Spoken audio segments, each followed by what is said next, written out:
Namaskar, good evening viewers. It's 9 p.m. Time for the news on Sansad TV. I'm Rajeev Kumar. Over the next half an hour, we'll take you through all important that took place throughout the day in the nation and the international front. First up, as always, the headlines. Government to recruit 10 lakh people over the next 1.5 years. Prime Minister tells ministers to work in mission mode. Agnipath, the radical military recruitment scheme to enable youth to serve in armed forces for 4 years announced. Union Cabinet approves several decisions. Greenfield Airport development at Dholera in Gujarat gets green signal. ED questions Rahul Gandhi for second day in a row. Congress holds protests. Party calls interrogation unconstitutional. Palestine's victory over Philippines helps Team India to qualify in AFC Asia Cup football for second time in a row.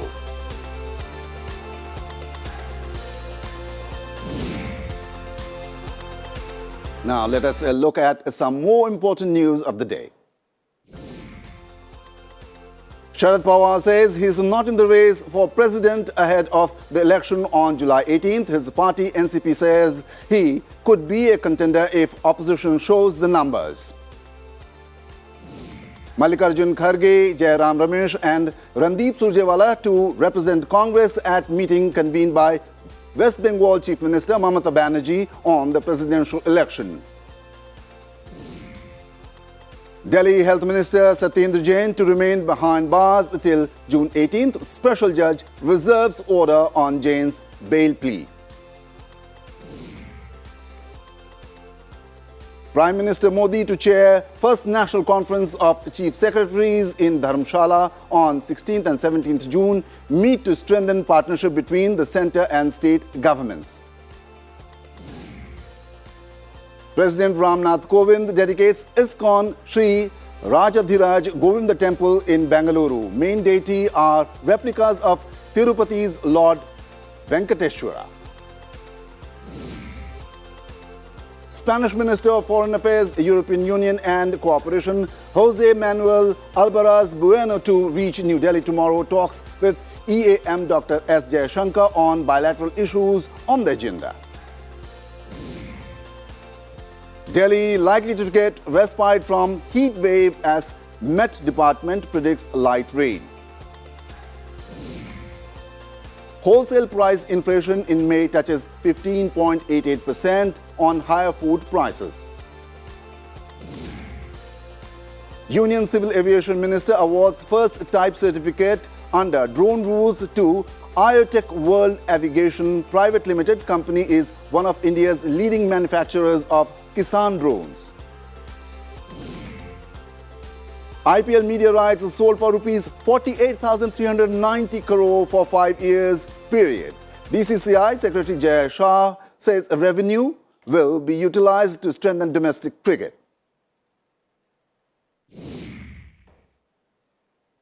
The government today unveiled the Agnipath scheme to recruit soldiers in the Army, Navy and Air Force. The scheme will reduce the rising salary and pension expenses by recruiting short-term soldiers on contract basis, called Agniveers. Defence Minister Rajnath Singh announced the new plan that was approved by the Cabinet Committee on Security. Rajnath Singh said the Agnipath recruitment scheme is a revolutionary initiative that will recognize a young profile in the armed forces. The recruitment will be initially for 4 years, but some will be retained. जवानों को बतौर Agniveer armed forces में सेवा का अवसर प्रदान किया जाएगा और यह योजना देश की सुरक्षा को मजबूत करने व हमारे युवाओं को मिलिट्री सर्विस का अवसर देने के लिए लाई गई है. Army Chief General Manoj Pandey said the Agnipath scheme will be a paradigm shift in recruitment in the armed forces. अग्निवीरों को आर्मी में हर तरह से एसिमिलेट और इंटीग्रेट किया जाएगा और वो यूनिट्स, हेडक्वार्टर्स और एस्टेब्लिशमेंट्स दोनों ऑपरेशनल और नॉन ऑपरेशनल एरियाज में भारतीय सेना के विभिन्न अंगों यानी कि अलग अलग आर्म्स और सर्विसेज में तैनात किए जाएंगे। Navy Chief Admiral R. Hari Kumar said the scheme would ensure massive talent accumulation for recruitment into the armed forces. Contributing to nation building through grooming, skilling, and inspiring of future generations, while instilling and reinforcing a greater sense of nationalism and patriotism. To adapt quickly to fast-changing technology-based environment. They are adept at understanding and using technology and are aligned to the future needs.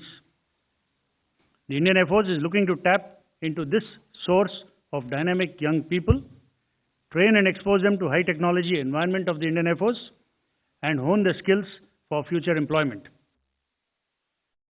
The Agnipath scheme, earlier named as a tour of duty, was launched in the presence of the chiefs of the three services. The new scheme was announced after extensive deliberations over 2 years. Its key objective is to reduce the salary and pension expenses of the three services.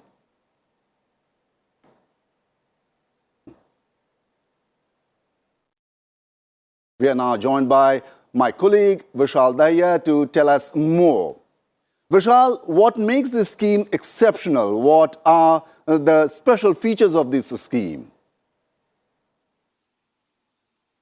Well, yes, Rajeev, indeed, this is a transformative scheme or policy when we are talking about the recruitment drive in the armed forces.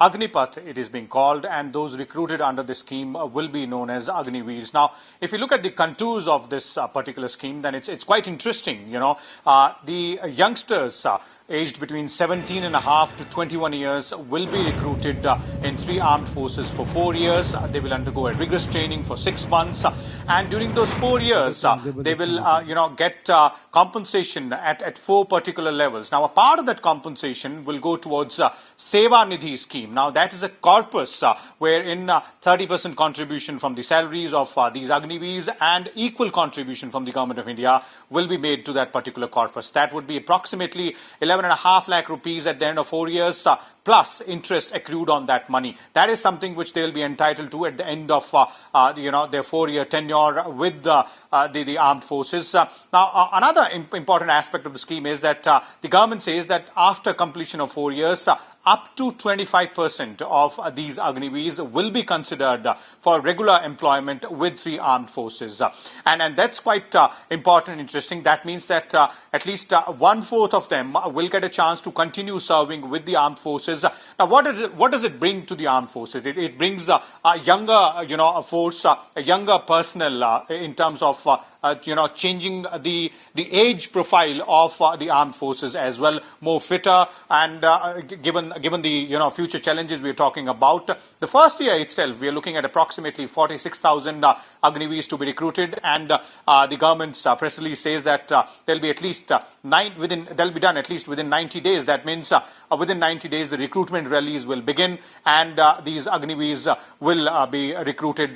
The process will be as stringent as is the regular recruitment policy of the three armed forces, and as I was saying earlier, so will be the training part. So quite important, quite interesting opportunity here for the youngsters of the country. And after 4 years, they will have a sort of a separate, unique skill set when they come out and present themselves in the civil society. They will be armed with a skill set, with an experience of having worked 4 years with the armed forces.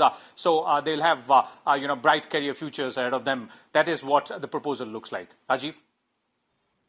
Thanks, Rajeev. Thanks, Vishal, for that update.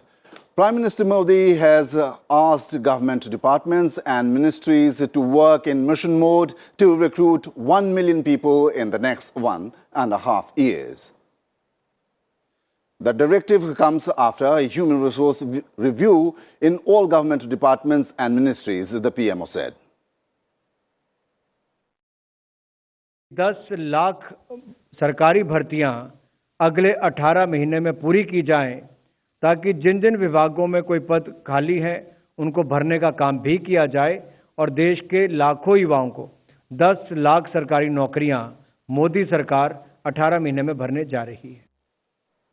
The nomination process for the presidential election will begin from Wednesday. The Rajya Sabha Secretariat has set up a special cell for the polls. Rajya Sabha Secretary General P.C. Modi has been appointed returning officer for the July 18th election. He will also head this cell. The cell, which has been set up following the instructions of the Election Commission, comprises almost all officials from the Rajya Sabha Secretariat's table office. The presidential election will be held across the country by counting will take place in Parliament. Officials from both Rajya Sabha and Lok Sabha Secretariats who will be part of the counting process are receiving training from the Election Commission. Prime Minister Modi unveiled the Gallery of Revolutionaries, a museum dedicated to stalwarts of the freedom struggle at the Raj Bhavan in Mumbai. The gallery has been built in an underground cellar that was discovered in the Raj Bhavan in August 2016 during the tenure of then Maharashtra Governor C. Vidyasagar Rao. It is built in an underground network of 13 British bunkers from pre-First World War times. The gallery contains descriptions drawn by school children on the heroes of the freedom movement, sculptures, rare photographs, murals and tribal revolutionaries. जब देश की आजादी, देश के उत्थान में योगदान देने वाले हर वीर वीरांगना, हर सेनानी, हर महान व्यक्तित्व, उनको याद करने का ये वक्त है। महाराष्ट्र ने तो अनेक क्षेत्रों में देश को प्रेरित किया है। Prime Minister Modi also inaugurated the newly constructed Jal Bhushan building and also visited the historic Sri Gundi temple at Raj Bhavan in Mumbai. Governor Bhagat Singh Koshyari, Chief Minister Uddhav Thackeray and Deputy Chief Minister Ajit Pawar were also present on the occasion. Former Congress President Rahul Gandhi appeared before the Enforcement Directorate for the second day in a row in the case related to the National Herald newspaper. He was interrogated for about 4 hours. Rahul Gandhi reached the ED's headquarters at APJ Abdul Kalam Road at 11:05 a.m. His sister and Congress General Secretary Priyanka Gandhi was also with him. Security was tightened around the headquarters of the investigating agency. The ED had questioned the Congress leader for over 10 hours on Monday. The ED had asked Rahul Gandhi to appear again on Tuesday. Prime Minister Narendra Modi on Tuesday inaugurated a Shila or rock temple at the Sant Tukaram Maharaj Mandir dedicated to the 17th century saint at Dehu near Pune. Modi also interacted with members of the Warkiri tradition ahead of their annual march or Wari that will start on the 20th June from Dehu. The Prime Minister was also presented with the Tukaram Pagadi on the occasion. Civil Aviation Minister Jyotiraditya Scindia presented the first type certificate under the new drone rules to the IoTech World Aviation. He called the minimum government a big step towards max governance. The new drone regulations were issued on 25th of August last year. 2 Lashkar-e-Taiba terrorists, including a Pakistani national, were killed in an encounter in Srinagar. A policeman sustained minor injuries. The second terrorist killed was identified as Adil Hussain Mir alias Sufyan, a resident of Anantnag district. The Director General of Civil Aviation imposed a fine of rupees 10 lakh on Air India for not allowing passengers with valid tickets to travel and then refusing to pay the mandatory compensation. 6,594 cases of COVID-19 were reported on Tuesday, taking the total number of patients under treatment to 50,548. The national rate of recovery is 98.67%. Over 195.35 crore vaccine doses have been given so far under the vaccination campaign. Inflation based on wholesale price rose to a record high of 15.88% in May on costlier food articles and crude. Inflation based on the wholesale price index was 15.08% in April and 13.11% in May last year. Stock markets fell for the third trading session in a row amid a weak trend globally. The BSE Sensex closed with a loss of over 153 points. Nifty also closed with a fall. Investors are taking a more cautious approach ahead of the US Federal Reserve meeting. In order to mark the beginning of the annual Amarnath Yatra, Pratham or first puja was performed at the holy cave shrine of Lord Shiva on Jyeshtha Purnima on Tuesday. A cabinet meeting chaired by Prime Minister Modi approved the development of the first phase of the new greenfield airport at Dholera in Gujarat at a cost of rupees 1,305 crore to be completed within 48 months. Company limited इसको बनाने का काम करेगी।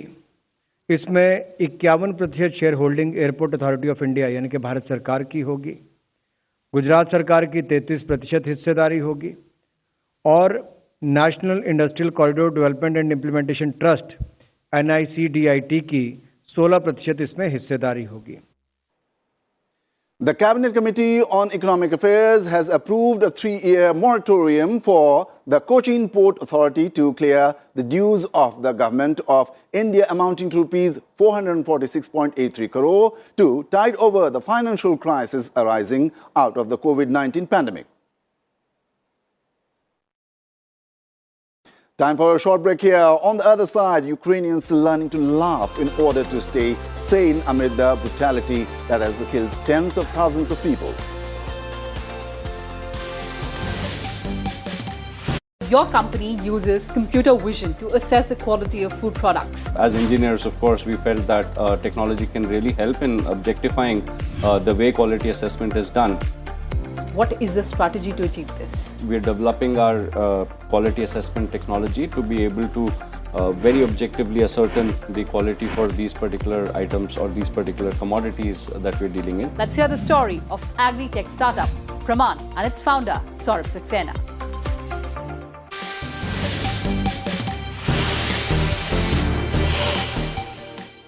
Welcome back. Time now for all the main developments from Russia-Ukraine war front.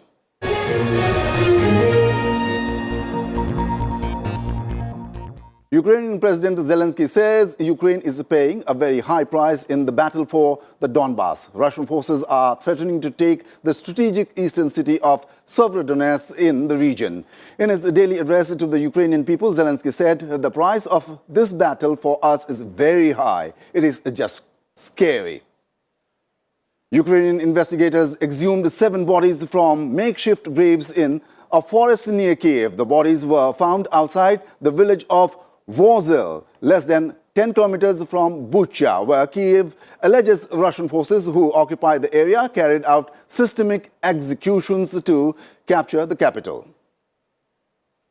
Russia has claimed that its main goal in Ukraine is to protect the Moscow-backed self-proclaimed Donetsk and Luhansk People's Republics. Kremlin spokesperson Dmitry Peskov said the protection of the republics is the main goal of the special military operation. Donetsk and Luhansk are 2 breakaway Russian-backed entities in the Donbass region of eastern Ukraine, which Russia says it is fighting to remove entirely from Kiev's control.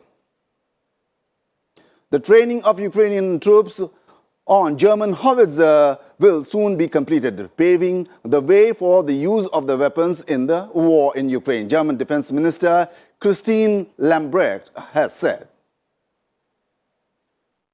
Ukraine's defense ministry released footage on Monday that it said showed shelling in southern Ukraine and damage left in its wake. The ministry did not provide a specific location for the video, which was captured by drone, saying it was shot in the area of Mykolaiv and Kherson, 2 Black Sea port cities separated by 55 miles. Russian forces are in control of the entire Kherson region, a key gateway to Crimea, which Ukrainian troops are still in place in Mykolaiv. The Moscow Exchange has said it would suspend trading of the Swiss franc against the ruble and the US dollar after Switzerland adopted new EU sanctions against Russia. The Moscow Exchange, Russia's largest bourse, said it was having difficulty conducting transactions in the Swiss currency as a result of the new trading restrictions imposed by Switzerland last week. The war in Ukraine isn't funny, but Ukrainians are learning to laugh about the awfulness of it all. Not necessarily because they want to, but because they have to be sane amid the brutality that has killed tens of thousands of people. Ukraine's most famous comedian is Volodymyr Zelensky, its current president since 2019. In the TV comedy series Servant of the People, the former stand-up comic and actor played a lovable high school teacher who accidentally becomes president before he actually became the president. But Zelensky hasn't had much cause for comedy since the 24th February invasion. The daily video of the wartime leader are often grim and forceful.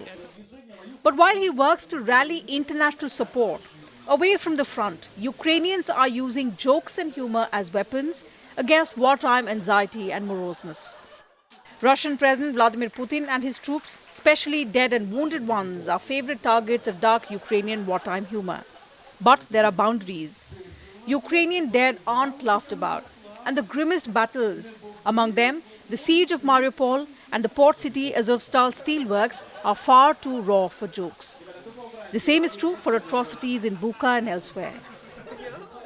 This is the only way to save your mental health in war, as I suppose, because I don't have money for a psychotherapist, and a lot of Ukrainians don't have money for psychotherapists. And stand-up is a very cheap psychotherapy. You just give like $8, $10, that's the price of the ticket, and you laugh in like an hour. That helps, I suppose. So yeah, it's totally good to laugh at war.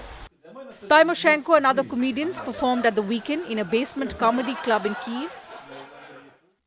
Thanks to them, we actually can gather together and experience and enjoy it together as well. So it's really nice, and I bet it's really hard for them, of course, like even write down those jokes, but it helps everyone. So it's really cool. Bureau Report, Sansad TV.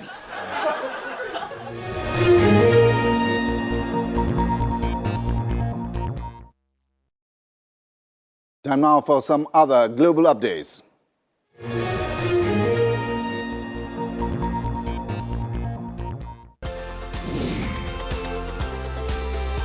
Scores of people were injured in an explosion at the chemical factory in southern Iran. The blast was reportedly caused by leak from an ammonium tank about 770 kilometers from Tehran. Firemen were able to quickly extinguish the blaze. Most of the 133 injured were factory workers. 114 were later released after treatment. UN Secretary General Antonio Guterres warned of a dangerous disconnect between what is needed to curb climate change and government action. He said while a 45% reduction in greenhouse gas emissions is needed in this decade, the current forecasts are talking about a 14% increase. Addressing the Austrian World Summit, Guterres said fossil fuels exploration will only feed a climate catastrophe.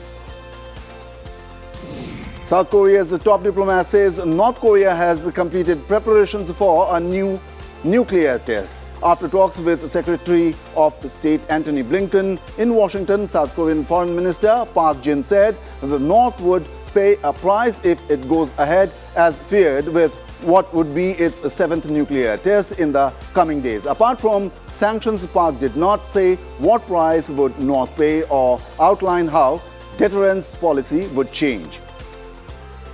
Iraqi leaders pledged to move forward with efforts to form a government following the shocking resignation of 73 lawmakers from parliament. The unprecedented mass withdrawal by members of powerful Shiite cleric Muqtada al-Sadr's bloc was dramatically altered the political landscape. The surprise move is an attempt to break a persistent political impasse 8 months after general elections. The Iranian Foreign Ministry slammed the head of the UN nuclear watchdog over his recent comments beyond his mandate on Iranian internal affairs. The remarks were directed at Rafael Grossi's interview with CNN the previous day. In the interview, Grossi said the only way for Iran to rebuild trust in order for economic sanctions to be removed was to allow his agency's inspectors at its nuclear sites. Iran removed 27 surveillance cameras from nuclear facilities last week.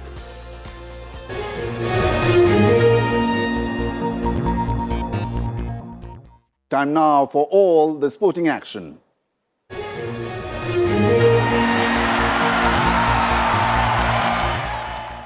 Starting with football, Indians men football team today qualified for the Asian Cup finals after Palestine defeated Philippines in a Group B match in Ulaanbaatar. India, who are second behind Hong Kong on goal difference, have qualified ahead of their final round Group D clash. This is the first time India have qualified for the Asian Cup in two successive editions, having made the Group League exit in 2019 edition. In badminton, two-time Olympic medalist PV Sindhu made a shock first-round exit from the Indonesia Open Super 1000 event after suffering a straight-game defeat against China's He Binjiao in Jakarta today. Seventh seed, Sindhu lost 14-21, 18-21 to Binjiao in the women's singles.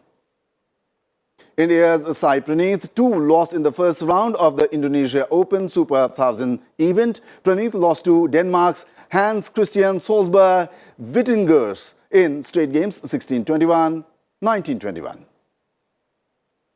In cricket, India taking on South Africa in a do-or-die game of the T20I series at Visakhapatnam this evening. The number one T20 international side, India, have lost the first two matches of the five-match series, while South Africa will try to win tonight and seal the series. An Indian victory would keep the series alive. In international football, Luka Modric's early penalty gave Croatia a 1-0 win over off-form France in Paris on Monday as the World Cup holders finished their June run of UEFA Nations League matches without a victory in 4 outings.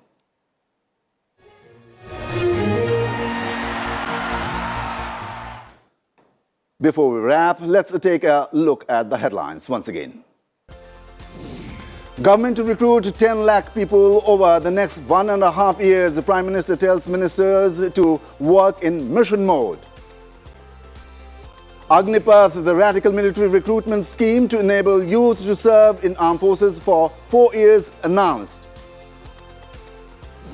Union Cabinet approves several decisions. Greenfield Airport development at Dholera in Gujarat gets green signal.